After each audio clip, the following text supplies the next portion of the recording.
कल मिलेंगे।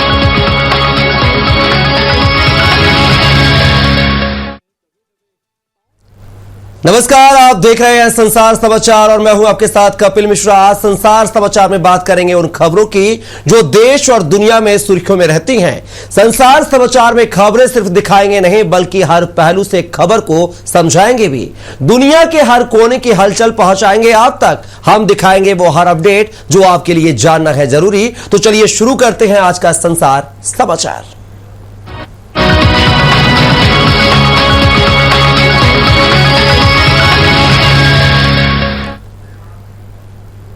संसार समाचार में आज बात एक ऐसी बहस की जो पर्यटन से जुड़ी हुई है लेकिन छू रही है परंपरा और संस्कृति को।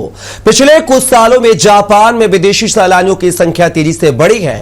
साल 2025 की पहली छमाही में 2 करोड़ 15 लाख से ज्यादा पर्यटक वहां पहुंच चुके हैं और पूरे साल में यह आंकड़ा 4 करोड़ के पास जा सकता है। यह देश की अर्थव्यवस्था और रोजगार के लिए एक अच्छी खबर है, लेकिन इसी भीड़ के साथ शुरू हो गई है टिप को लेकर बहस। जापान के लोग टिप लेना पसंद नहीं करते हैं, वो उसके परंपराओं के विपरीत मानते हैं। आखिर क्या है जापान में टिप को लेकर परंपरा, चलिए आपको दिखाते हैं इस रिपोर्ट के माध्यम से।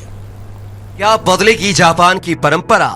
जापान में सेवा कर्तव्य है सौदा नहीं, टिप नहीं सामान है असली परंपरा। पर्यटन बढ़ा पर क्या बदलेगी संस्कृति? रिकॉर्ड टूरिस्ट लेकिन परंपरा पहले। अच्छी सेवा का दाम नहीं लगता। जापान बोले no tip please. Tipping culture बनाम जापानी संस्कार। इस साल जापान में विदेशी पर्यटकों की भारी भीड़ देखने को मिली है। यह अर्थव्यवस्था और पर्यटन के क्षेत्र में रोजगार के लिए एक अच्छी खबर रही। कुछ ऐसे यात्री भी चर्चा का विषय रहे जिनके व्यवहार से स्थानीय लोग परेशान हैं। उत्तर अमेरिका और यूरोप के अच्छे बर्ताव वाले पर्यटक टिप देने की अपनी आदत के कारण कई जापानियों के लिए दिक्कत बन गए। पश्चिमी देशों में भले ही टिप देने की संस्कृति हो लेकिन जापान में टिप देने का रिवाज नहीं। जापान में टिप देना गलत क्यों माना जाता है? जापान में टिप देना गलत माना जाता है। उत्तर अमेरिका और यूरोप से आने वाले कई पर्यटक अपनी आदत के मुताबिक रेस्टोरेंट और होटलों में टिप दे रहे हैं, जबकि जापान की संस्कृति में टिप देने का रिवाज नहीं है। वहाँ पैसे देने के भी अपने खास नियम हैं। भुगतान ट्रे में रख कर किया जाता है। नगद उपहार खास लिफाफे में दिए जाते हैं। ऐसे में पश्चिमी टिपिंग कल्चर कई स्थानीय लोगों को असहज कर रहा है। बहुत से जापानी मानते हैं कि अच्छी सेवा उनका कर्तव्य है, उसके बदले अलग से पैसे लेना सही नहीं। इसलिए अब देश में ये सवाल उठ रहा है कि क्या बढ़ते पर्यटन के साथ परंपराएं भी बदलेंगी या फिर जापान अपनी पुरानी संस्कृति को ही बनाए रखेगा। जापान में पैसे से जुड़े कुछ अनकहे नियम भी हैं, जैसे नगद उपहार हमेशा खास तरह के लिफाफे में ही दिया जाता है। भुगतान कभी भी हाथ में नहीं बल्कि हमेशा एक ट्रे पर रखकर किया जाता है। पैसे की जापानी संस्कृति में टिपिंग कल्चर फिट नहीं बैठता। इसकी वजह से अधिकांश जापानी नहीं चाहते कि पश्चिमी शैली की टिप देने की आदत जापान में सामान्य हो जाए। अच्छी सेवा देना काम का हिस्सा।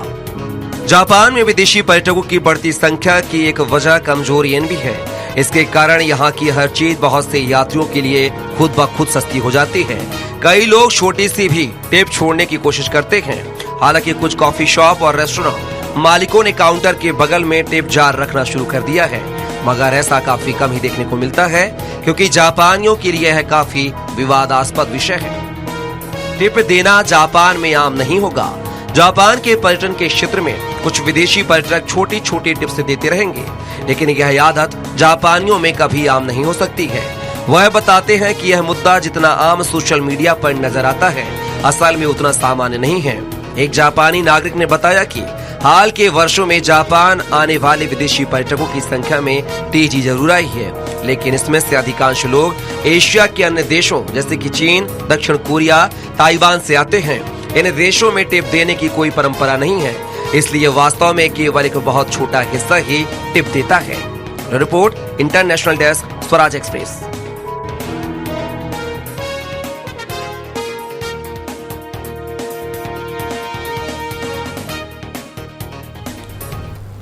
आपने कभी ना कभी लिफ्ट का इस्तेमाल तो जरूर किया होगा। कई लिफ्ट्स में आपको शीशे लगे नजर आए होंगे। उन शीशों में खुद को देखकर आपने आपको अपने बाल भी सेट किए होंगे, अपने कपड़े भी सेट किए होंगे, चेहरा भी देखा होगा। क्या आपने कभी सोचा है कि आखिर लिफ्ट में शीशे क्यों लगाए जाते हैं? क्या सिर्फ चेहरा और मेकअप देखने के लिए ही उन्हें इस्तेमाल किया जाता है, या फिर उनको लगाने के पीछे कोई वैज्ञानिक कारण भी होता है? चलिए आपको बताते हैं कि लिफ्ट में शीशे लगाने की आखिर वजह क्या है। लिफ्ट में शीशे क्यों लगे होते हैं? सिर्फ चेहरा देखने के लिए, या फिर होता है कोई वैज्ञानिक कारण? मेकअप से ज्यादा मायने रखती है मेंटल कंफर्ट। छोटा सा शीशा बड़े साइंस का हिस्सा, डिजाइन नहीं, साइकोलॉजी है असली वजह। अक्सर आपने देखा होगा कि लिफ्ट में शीशा लगा रहता है। क्या आप इसके पीछे की वजह जानते हैं? अगर नहीं तो चलिए हम आपको बताते हैं। बोरियत से दूर करने का आसान फॉर्मूला है ये शीशा। सबसे पहली वजह तो यह है कि एक धातु के डिब्बे में खड़े रहकर ऊपर नीचे जाना काफी बोरिंग हो सकता है।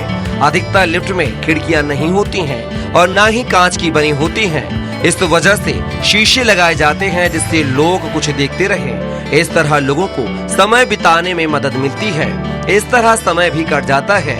लोग अपने बाल ठीक करने लगते हैं या फिर अपने चेहरे को देखने लगते हैं। कांच की वजह से लिफ्ट का इंटीरियर भी सुंदर लगने लगता है। क्लॉस्ट्रोफोबिया से मिलता है छुटकारा। दूसरा कारण है एंजाइटी या डर का एहसास। कई लोग बंद जगहों पर रहकर डर या घबराहट महसूस करने लगते हैं। इसे क्लॉस्ट्रोफोबिया कहा जाता है।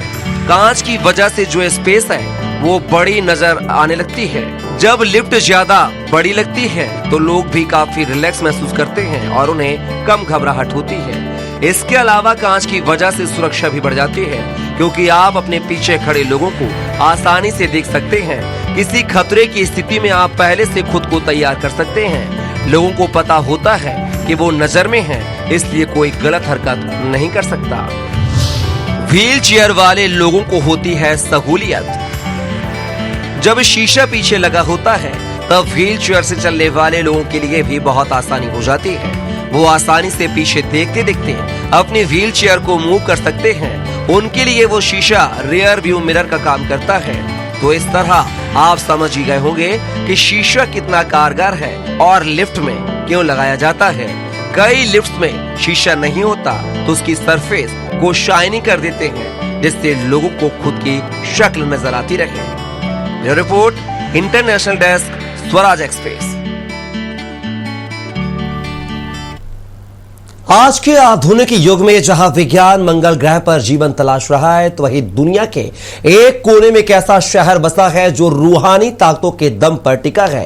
अगर आपसे कोई कहे कि वह आत्माओं से बात करता है तो आप इसे अंधविश्वास ही बताएंगे। लेकिन अमेरिका के फ्लोरिडा में स्थित कासाडागा कि पूरी दुनिया इकोनॉमी ही इसी दावे पर चलती है। इसे दुनिया के साइकिक कैपिटल यानी कि मानसिक शक्तियों की राजधानी भी कहा जाता है। आखिर क्यों है भूतों का शहर? क्यों यहां के लोग करते हैं मुर्दों से बातें? चलिए आपको दिखाते हैं इस खास रिपोर्ट के माध्यम से। मुर्दों से बात करने वाला शहर, जहां विज्ञान भी मान गया हार, जहां आत्माओं से होती है गुफ्तगू। क्या आप ऐसी जगह रहने की हिम्मत करेंगे जहां पड़ोसी कोई इंसान नहीं बल्कि एक आत्मा हो? अमेरिका के फ्लोरिडा में बसा है कासाडागा, जहां मौत के बाद भी बातें खत्म नहीं होती। इसे दुनिया का साइकिक कैपिटल भी कहा जाता है, जहां विज्ञान के तर्क थम जाते हैं और आत्माओं के किस्से शुरू होते हैं। आखिर क्यों कहते हैं इसे साइकिक कैपिटल? कासाडागा कोई नॉर्मल सिटी नहीं है। यहाँ की गलियों में आपको डॉक्टर या इंजीनियर से ज्यादा मीडियम्स, जो कि आत्माओं से संपर्क कराने वाले लोग होते हैं, और टैरो रीडर्स मिलेंगे। यहाँ रहने वाले लोगों का दावा है कि उनके पास ऐसी पारलौकिक शक्तियाँ हैं जिनसे वे परलोक चले गए लोगों की आत्माओं से सीधा बात कर सकते हैं। ताज्जुब की बात यह है कि यहाँ इसे जादू टोना नहीं बल्कि एक आर्ट और धर्म की तरह माना जाता है। 150 साल पुराना रहस्यमय इतिहास। इस अनोखे शहर की नींव साल 1875 में न्यूयॉर्क के एक आध्यात्मिक गुरु जॉर्ज कॉल्बी ने रखी थी। कॉल्बी का दावा था कि उन्हें आत्माओं ने मार्गदर्शन दिया कि वे फ्लोरिडा के जंगलों में एक आध्यात्मिक केंद्र बनाएं। देखते ही देखते यहाँ दूर दराज के लोग आकर बसने लगे जो रूहानी दुनिया में यकीन रखते थे। आज 150 साल बाद भी यह शहर अपनी उसी पुरानी पहचान को संजोए हुए है। अध्यात्म ही है यहाँ की रोजी रोटी। कसाडागा की सबसे हैरान करने वाली बात यहाँ की अर्थव्यवस्था है। यहाँ के निवासियों की आजीविका का मुख्य साधन टैरो कार्ड रीडिंग, ज्योतिष और स्पिरिचुअल हीलिंग है। दुनिया भर से हजारों पर्यटक यहाँ खींचे चले आते हैं, कोई अपने पूर्वजों से बात करने की इच्छा लेकर तो कोई अपने भविष्य की गुत्थी सुलझाने। यहाँ के स्पिरिचुअलिस्ट कैंप में लोग अपॉइंटमेंट लेकर रूहों से जुड़ने का अनुभव लेते हैं।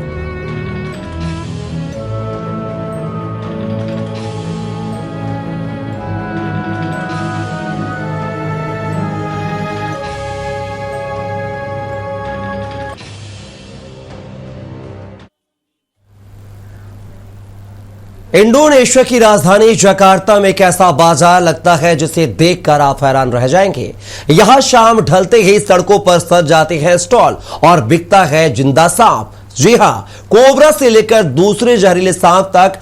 मग्गा बेसर इलाके में लोग खुद अपनी पसंद से तय करते हैं कि सांप को कैसे काटा जाए, कोई हलाल तरीके से तो कोई झटके से। इसके बाद लोग मीठी नहीं बल्कि खून, पित्त और शरीर के दूसरे हिस्से भी घर ले जाते हैं। कहा जाता है कि यहां के कई लोग इसे ताकत और सेहत से जोड़कर देखते हैं, लेकिन यह नजारा कमजोर दिल वालों के लिए बिल्कुल नहीं है।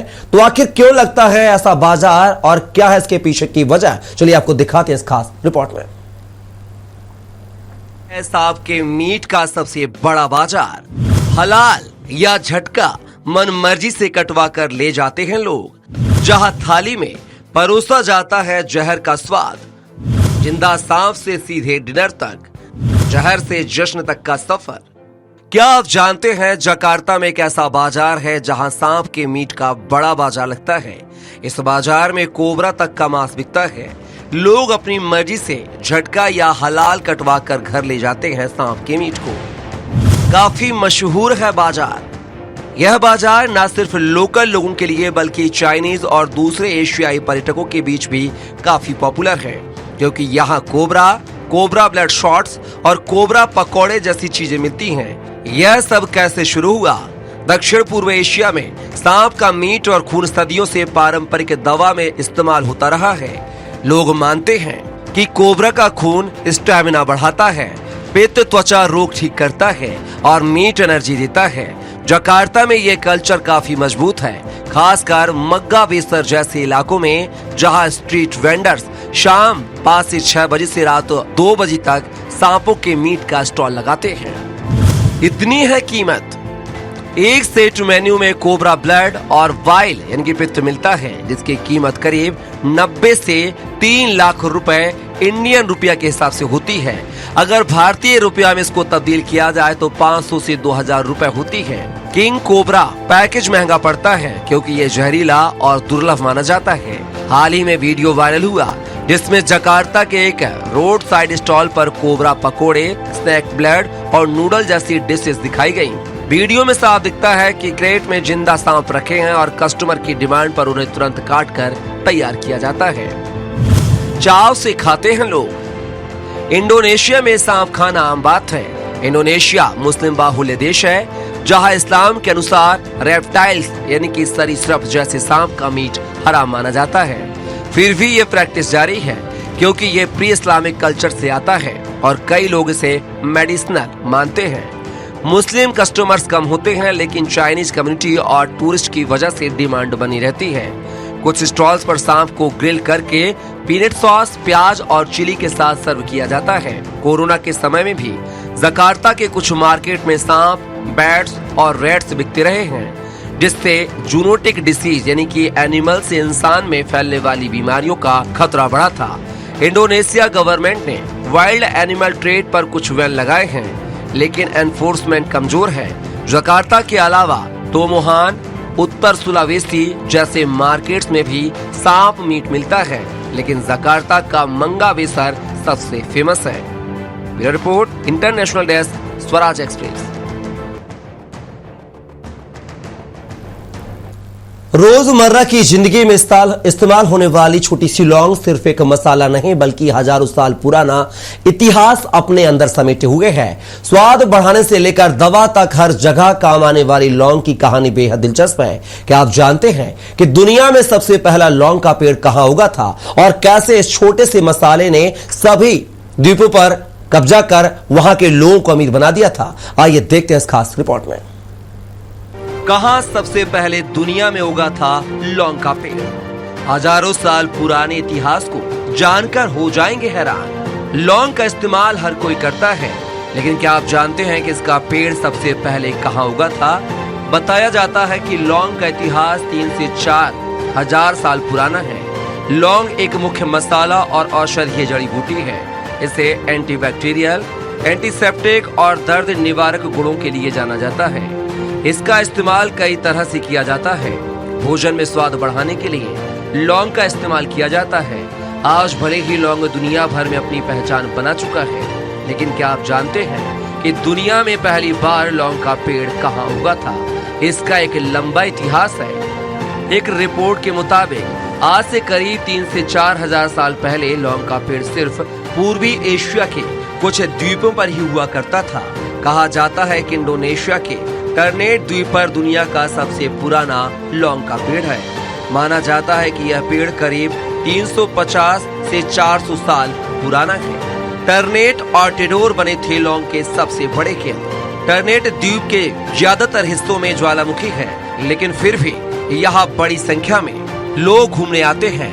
रिपोर्ट के मुताबिक 3 से 4 हजार साल पहले टर्नेट, टिडोर और उसके आसपास के कुछ द्वीपों पर लौंग के पेड़ पाए जाते थे। लौंग का कारोबार करके इन द्वीपों पर रहने लोग उस समय काफी अमीर हो गए। लौंग के व्यापार से सुल्तान बने थे बेहद अमीर। कहा जाता है कि जब टर्नेट और टिडोर के सुल्तानों के पास लौंग के कारोबार से काफी दौलत आ गई, तो वो खुद को ज्यादा ही ताकतवर समझने लगे और आपस में ही लड़ने लगे।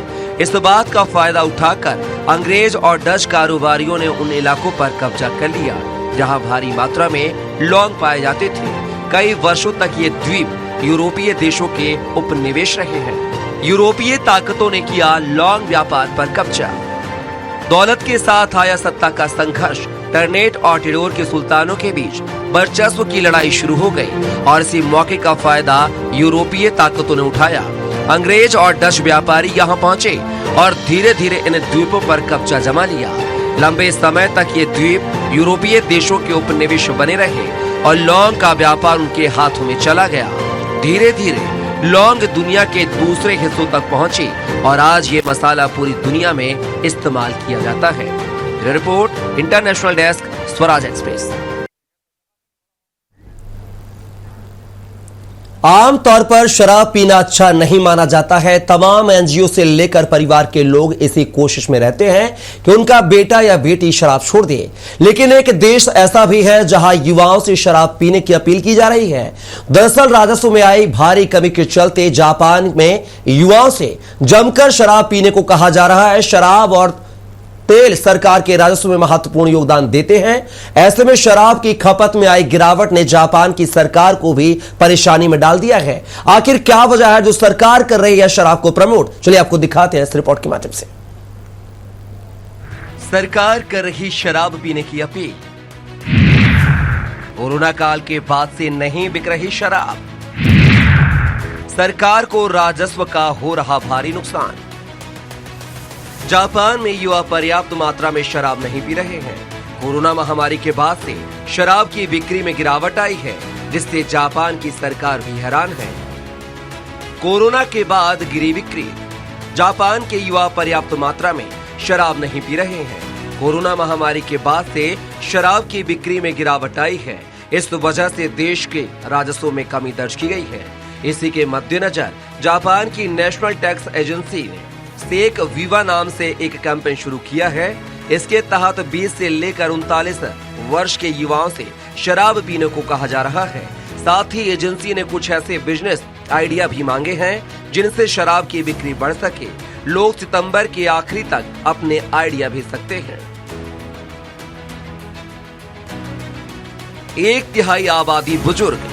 कैंपेन टैक्स की तरफ से कहा गया है कि जन्म दर में गिरावट और बढ़ती उम्र वालों की संख्या में इजाफे की वजह से जीवन शैली में बड़ा बदलाव देखने को मिल रहा है, जिससे घरेलू मादक पेय बाजार सिकुड़ने लगा है।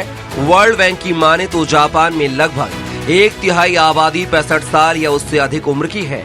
तो वही स्थानीय अखबार जापान टाइम्स की रिपोर्ट बताती है कि शराब से टैक्स रेवेन्यू 1980 में 5% था, जो कि 2020 में घटकर 1.7% रह गया है।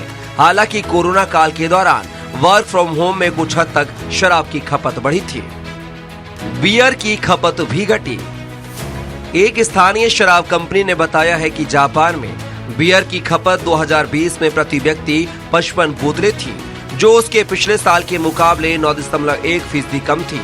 इससे पता चलता है कि लोग शराब से दूरी बना रहे हैं। जापान में पिछले 25 साल की तुलना में अब लोग बहुत कम शराब पी रहे हैं। नेशनल टैक्स एजेंसी के अनुसार 1995 के दौर में जापान में हर साल 100 लीटर शराब पी जाती थी, जो 2020 में घटकर महज 75 लीटर रह गई है। Report international desk, Swaraj express.